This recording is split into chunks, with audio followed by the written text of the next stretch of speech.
eski narsalarni bir xil ishqoz bo'ladi, istarik narsalarni oladi. Lekin Yevropanikiga qaraydi ko'pchilik. Bu yerda bizni o'zimizni eski loy suvoq, eski taxtali eshu, alodan suvoqdan o'rik daraxti, o'sha paytlarni eslatadigan eshuni ko'rinishini qilishga harakat qildik.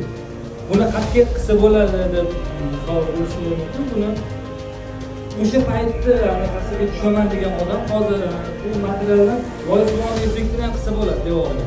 Xonamizning qaysidir bir tarafiga loy suvoqni effektini qilib turib, bu eshuni tushirib turib, o'sha muhitni qilishimiz mumkin.